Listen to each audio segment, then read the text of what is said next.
Stoker harus bahagia. Ya, sore ini saya mau ngobrol nih sama ibu ini, penari Bali. Iya, tapi pasti kita nggak nyangka semua bahwa beliau pernah terkena serangan stroke dan saat ini sedang menjalani pemulihan di klinik Budi Dharma ya. Nah, bisa perkenalkan dengan ibu siapa ini? Saya biasa dipanggil Paula, tapi kadang juga nama artisnya Naning Sunoro. Oh, itu nama artisnya. artis tari Bali khusus? Oh enggak, jadi gara-garanya gini.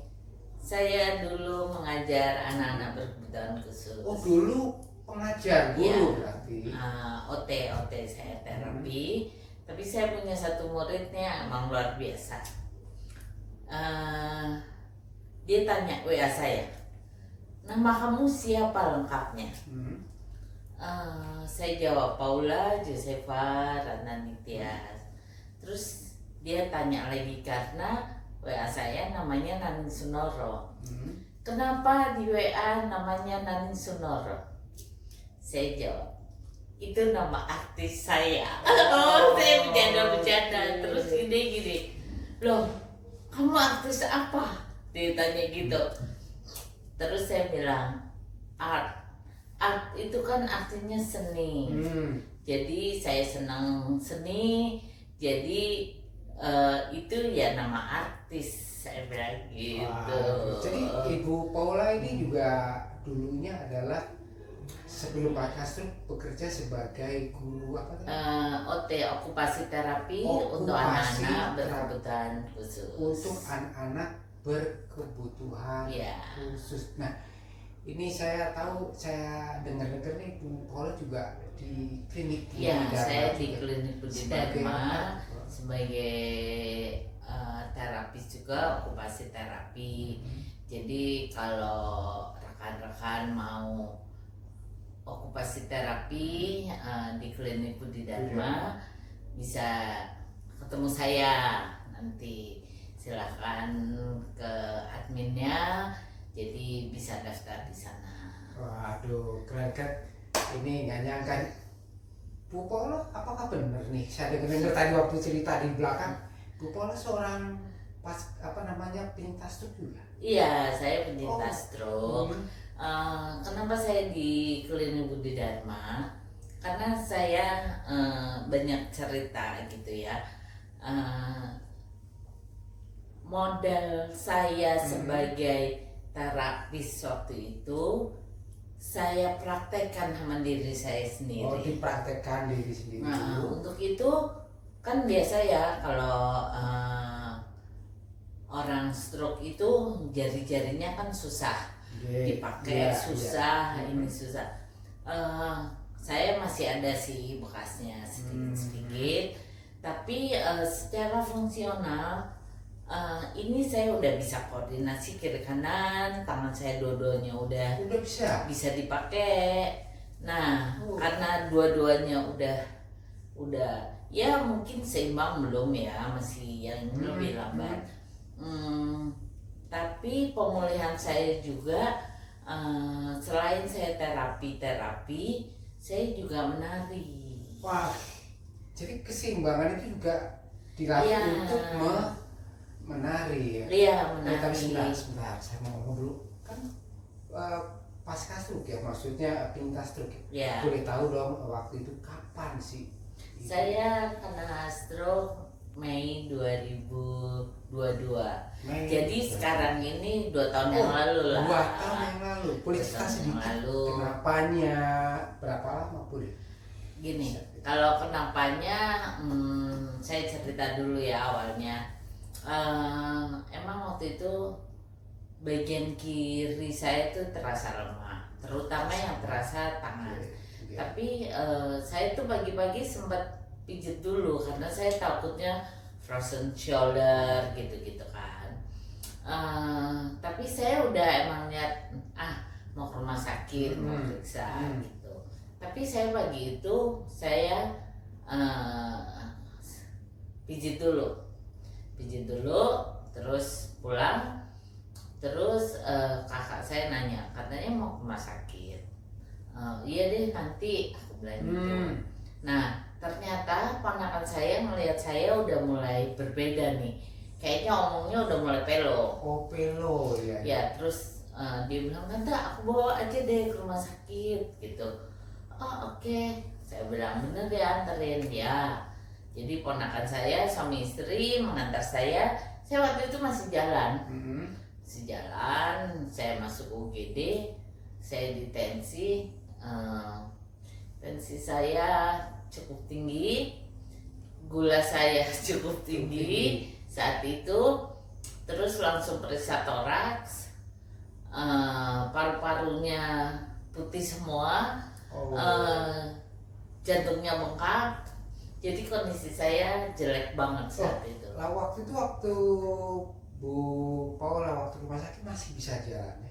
Masih jalan sendiri. Masih jalan sendiri. Jadi waktu itu karena keponakan melihat dari cara bicara udah kelihatan agak melo, jadi langsung jadi benar-benar ya apa sih istilahnya golden time-nya dapat ya? Ya mungkin golden time-nya dapat. Terus saya di IGD, keluarga semua datang, terus dokternya hanya bilang ini kalau tensi nggak turun, saya masuk ICU. Berapa tensinya boleh tahu?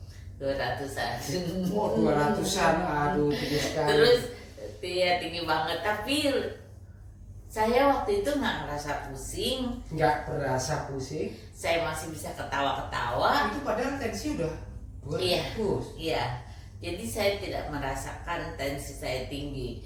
Terus saya sampai dipasang tensi yang nggak dicopot, di jam, yang seperti jam. Bukan seperti jam ya, emang ada itu pakai monitor besar. Jadi tiap berapa menit dia shoot gitu, nggak turun-turun. Terus langsung dokternya bilang, ibu ini kalau sampai kita tunggu nggak turun-turun, ibu masuk ICU. Oh iya siap. Saya hanya bilang gitu, ya siap. Nggak pikir apa-apa tuh ya. Terus periksa toraks sudah selesai semua pemeriksaan, mungkin tensinya terus turun.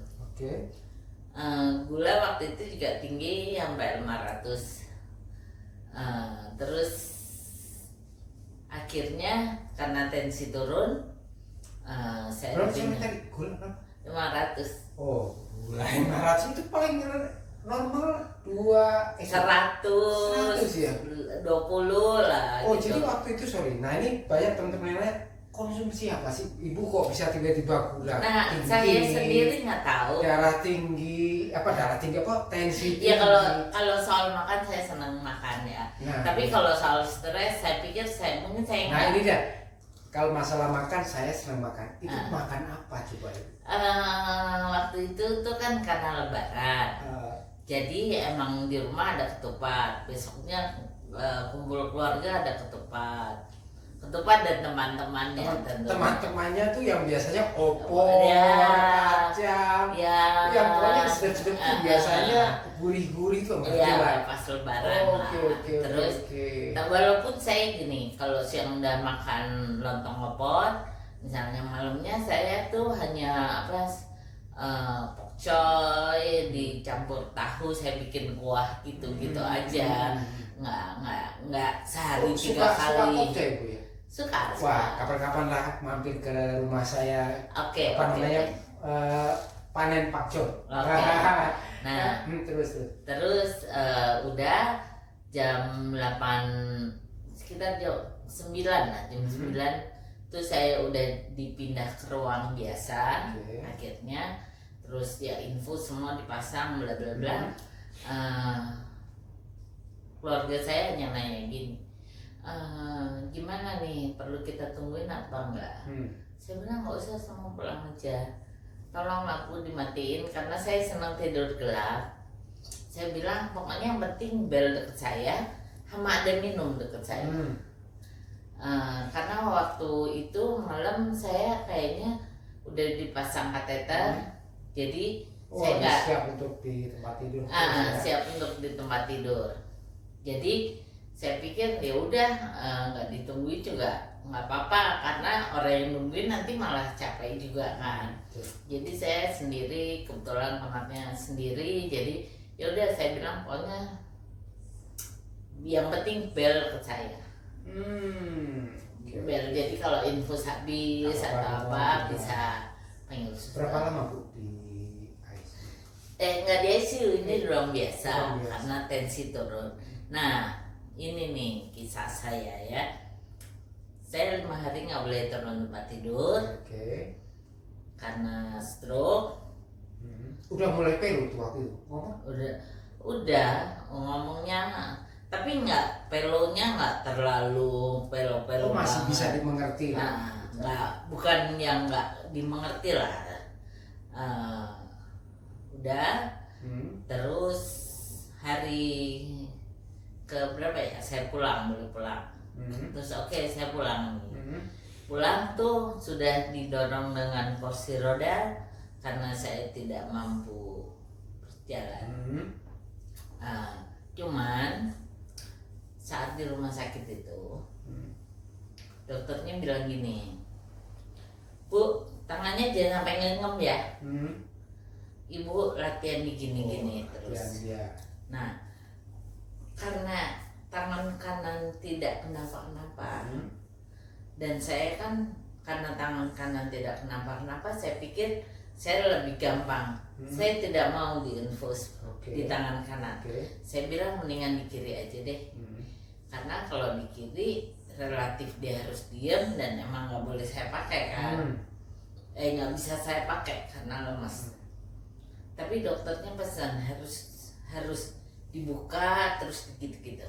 Oh, sembari latih terus ya. Latih Biar terus. dia Pokoknya nggak ibu genggam, jangan sampai genggam. diam. Oke. Nah, Nah. itu juga nih teman-teman ya. Karena saya sebagai OT waktu itu, saya ini aku harus ada yang nahan nih di sini. Jadi saat di opnam pertama itu saya udah minta mainan anak-anak squishy yang segenggaman supaya saya ditahan, saya bisa pegang gitu walaupun ini info semua ya. Ini jangan sampai nekuk. Saya menekuk. Wah, Gitu. Itu kiat tuh. Nah, Ya. terus udah ketika saya pulang jam 2 siang itu saya pakai kursi roda dan lain-lain lah. Di rumah saya berbaring karena masih di opname tiduran terus kan bikin kalau berdiri pusing gitu-gitu ya. Jadi saya hanya di tempat tidur, paling makan duduk. Saya bisa duduk terus saya berbaring lagi. Jam 9 malam kira-kira saya bilang sama ponakan saya, Ki, Tante mau sikanan ya, tolong ambilin gelasnya 2, yang satu isi air, yang satu untuk buang kumur gitu. Oh oke Tan, aku ganti baju dulu karena dia pulang kantor. Oke, saya duduk, tiba-tiba saya lemas banget. Oh, ini berarti lemas lagi. Itu berapa lama setelah pulang rumah sakit? Pak, siangnya baru pulang, itu malamnya. Ya. Lemas. Nah saat itu terus ponakan saya masuk kamar, ngeliat saya kaget kan, udah ini Tante ke rumah sakit lagi. Terus nggak digendong, saya udah benar-benar nggak punya daya lah. Terus akhirnya diangkut sama ponakan saya, suami istri, ditaruh di mobil lah. Itu di mobil saya udah terkapar. Nggak kayak waktu pertama. Waktu pertama kan datang masih. Terus dibawa ke IGD lagi, keluarga kumpul lagi. Tensi saya drop. Oh, waktu datang awal tensi tinggi. Tapi kali drop di bawah 100. Di bawah 100. Jadi saya lemes luar biasa. Justru Pengalaman juga buat kalau tensinya tinggi saya biasa-biasa aja waktu awal. Tapi ketika tensinya drop saya lemes. Betul-betul lemes. Benar-benar lemes, nggak berdaya lah. Udah dokter timnya kumpul lagi, terus mereka observasi lagi dan lain-lain. Oh ya, yang waktu pertama itu saturasi saya jelek, jadi saya harus pakai oksigen, jantung sampai USG jantung, segala macam lah. Nah yang pas akhirnya saya dirawat lagi, nunggu tensi agak stabil, karena kan naikinnya juga PR lah. Mungkin saya sekitar berapa hari ya? 8 mungkin. 8 hari. 8 hari, tensi udah Bagus. kelihatan bagus, saya udah oke lah. Tapi tetap kalau turun tempat tidur nggak bisa jalan ya karena stroke-nya itu ya. Tapi kondisinya lebih seger lah daripada waktu yang pertama. Saya keluar, terus ada kebetulan kakak saya gini, udah di tempat saya aja gitu. Oke, di tempatnya dia karena ke rumah sakit lebih dekat. Gitu. Di tempat dia mulai itu saudara nyenguk gitu kan malam. Jadi saya siang pulang, malam saudara nyenguk. Pas malam yang kedua kalau nggak salah, habis makan malam saya tuh kok rasanya deg-degan, jantung berdebar, keringat dingin, terus saya panggil kakak saya, aku kok rasanya kayak gini ya gitu. Tapi masih sadar, saya nggak pernah sampai pingsan lah. Kenapa ya gitu. Terus dia panggil kakak ipar saya yang kebetulan dokter juga, ini kenapa ya gitu. Terus iya nih nggak enak, cek gulanya. Saat itu gulanya drop sampai 53. Itu kenapa? Jadi waktu kedua itu karena tadi tensi terus kemudian sekarang gulanya drop. Atau mungkin kalau obatnya ada obatnya mungkin yang terlalu keras atau nggak cocok di badan saya gitu ya. Begitu gulanya ketahuan drop, langsung kakak saya panggil ambulan, digotong lah saya. Itu udah orang. Jadi ini ketiga kali udah orang rumah sakit semua yang bawa. Saya hanya mikir gini, wah ini kayak di film-film.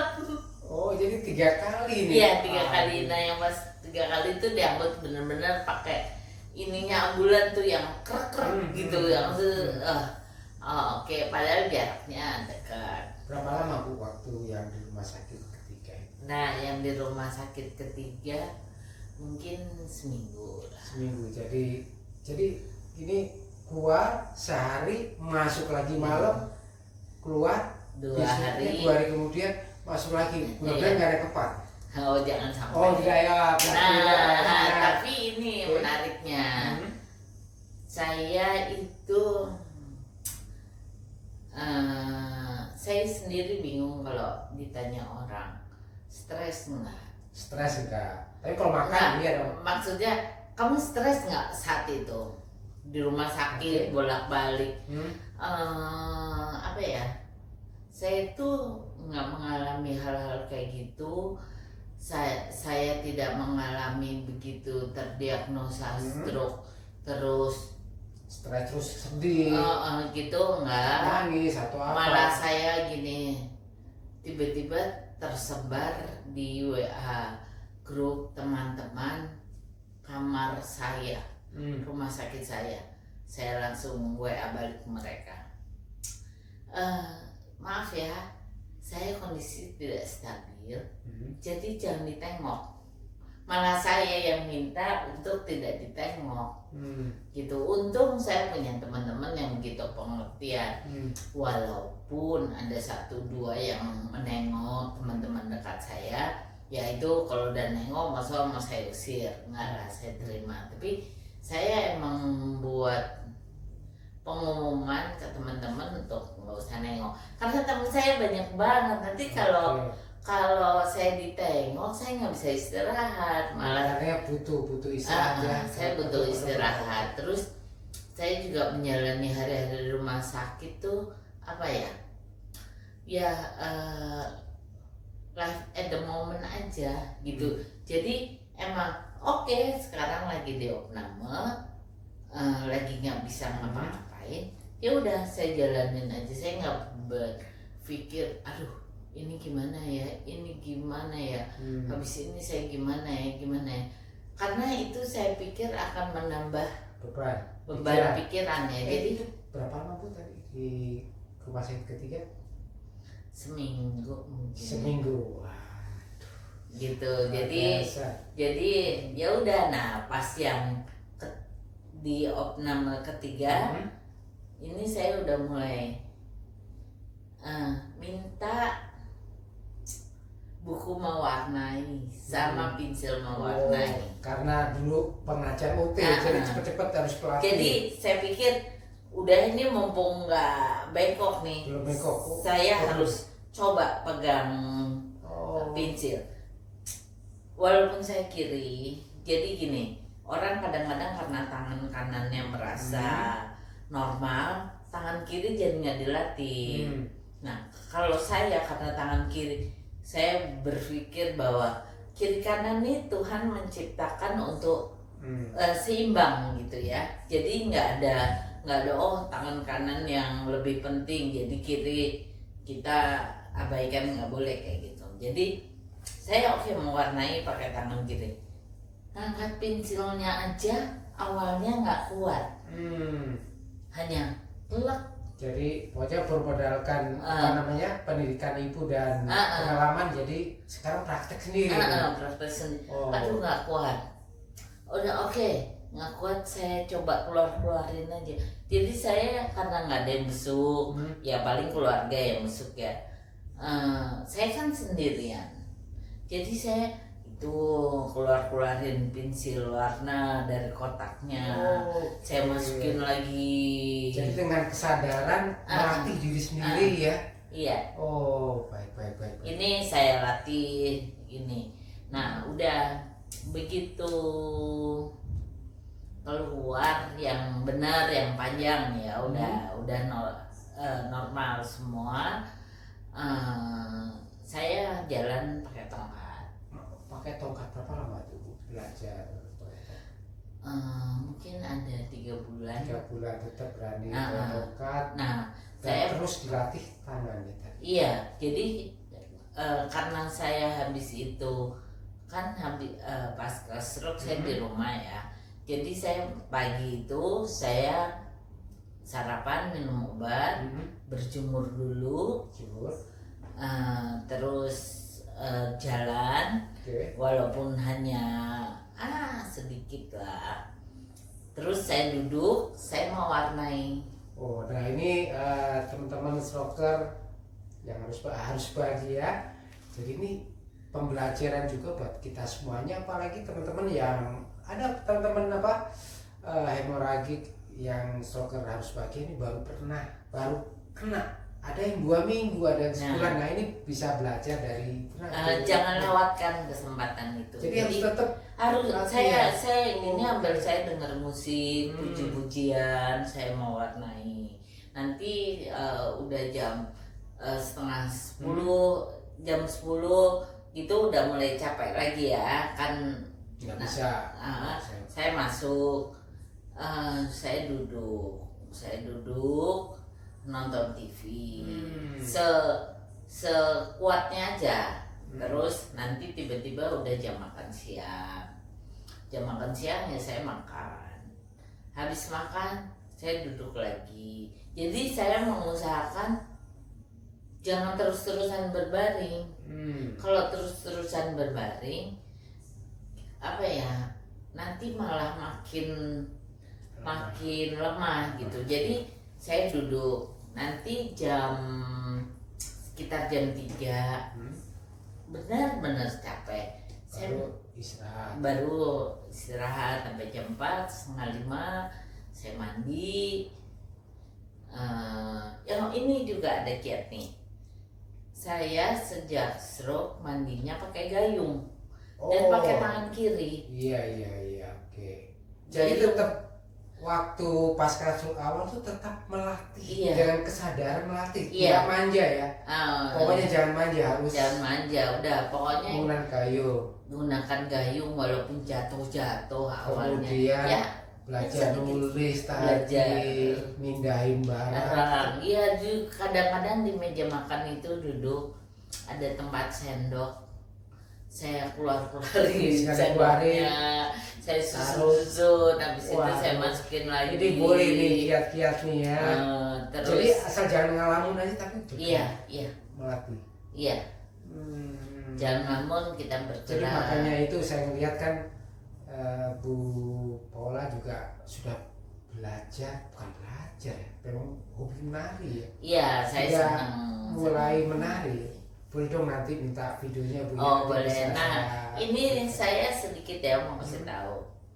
Kenapa saya melanjutkan menari? Awalnya tuh kayak gini. Aduh, bisa nari nggak? 3 bulan nggak pakai itu ya, pakai tongkat ya. Terus kan gini, ingin menari lagi, tapi ini soal tongkat. Jadi dokter harus tega. Begitu melihat saya, bulan depan saya mau tongkatnya nggak dipakai ya. Wah, itu saya berpikir, oke, kita belajar tidak pakai tongkat. Jadi harus ada semangat dari diri sendiri untuk tidak pakai tongkat, tidak memanjakan diri. Walaupun misalnya kalau keluar pergi jauh-jauh pakai tongkat untuk jaga-jaga, tapi di rumah coba 10 meter bolak-balik, terus kayak gitu. Karena gini, saya dari dulu pengguna pedometer, alat untuk mengukur langkah. Saya menggunakan itu udah lama banget. Nah, ketika stroke ini saya tetap gunakan itu karena sekarang ada di handphone. Karena kalau zaman dulu ada alatnya kecil pakai baterai gini, kita simpan di saku. Jadi kok dipakai kenapa? Karena OT tadi, dok? Enggak, karena saya harus gini. Saya harus ngukur langkah saya berapa sehari. I see. Karena kan saya untuk pikir mencegah dengan osteoporosis. Dengan ya perempuan ini kan harus banyak bergerak, banyak jalan untuk mencegah osteoporosis. Kan katanya 10.000 langkah dulu. Jadi saya berusaha itu dulu. Saat stroke ini langkah susah, bagaimana mau 10.000. Tapi saya ukur tetap. Saya dari yang awalnya nggak pakai tongkat itu hanya 50 ke 100 ke 300 langkah. Saat ini udah bisa sekitar 5.000. Woi, keren. Hari ini sudah bisa 5.000 langkah. Iya, belakangan ini udah bisa 5.000 langkah. Jadi emang saya ngukur. Artinya saya di 5.000 saya bukan memaksakan diri ya. Tapi saya emang harus olahraga kan. Awalnya 1.000, naik 2.000.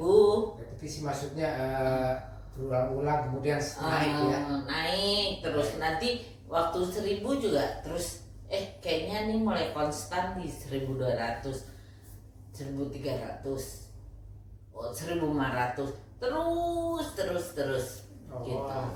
Nah Bu, tadi kan belajar mana untuk tangan gimana? Menari Bali kan Bali ya itu bisa. Ini nari Bali menariknya gini. Kalau menurut saya gini, stroker itu harus memperbaiki tangan. Ini kan bahu jatuh. Iya benar banyak ya. Bahu banyak jatuh. ini kan benerin ini bukan hanya soal bahunya, tapi soal belikat. Dari belikat ini kan turun sampai ke sini.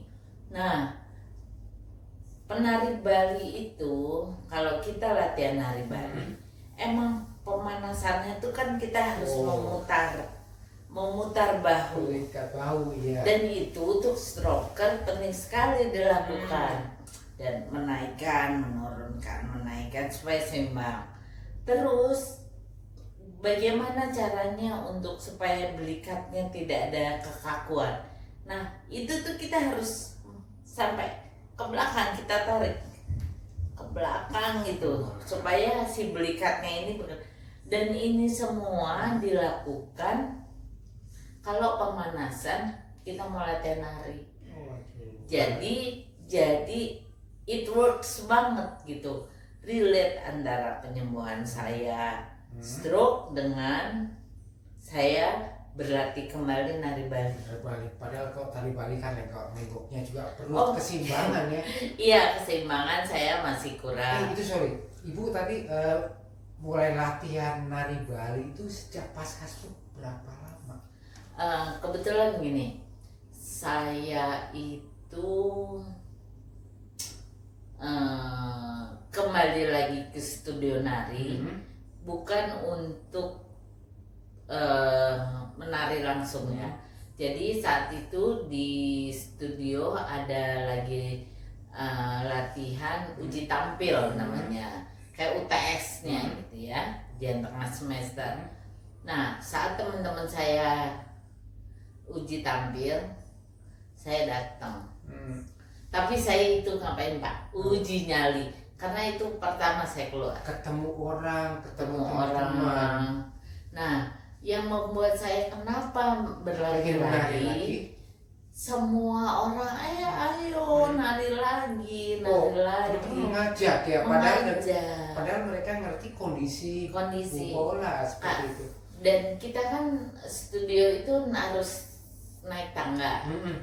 Itu bisa-bisanya teman-teman saya tuh mendampingin saya naik tangga. Jadi memang support dari teman-teman itu sangat-sangat penting. Iya, support dari teman-teman dan terutama gurunya juga mau menerima dengan kondisi, karena memang mengajarkan orang itu nggak pasti agak ada dan butuh kesabaran. Iya, guru saya kebetulan sabar banget, namanya Nyong Mantriana Mati. Makasih ya Nana untuk selalu support saya. Nah, yang lucu lagi UTS nih teman-teman, UTS saya uji nyali. Nah, setelah saya uji nyali itu, saya emang melakukan DSA. Dengan dokter Terawan. Habis DSA saya merasa tubuh saya lebih enak lah. Lebih enak lah.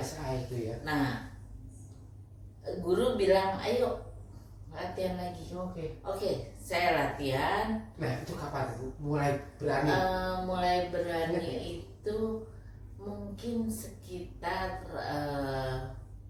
saya kan stroke Mei. Mungkin itu sekitar bulan Oktober atau November. Satu tahun 5 bulanan lah ya? Enggak, 5 bulanan. Maksudnya masih dalam waktu yang sama? Iya. Masih tahun yang sama? Tahun yang sama. Terus Mei tahun 2023 saya setahun kemudian sudah ikut tampil.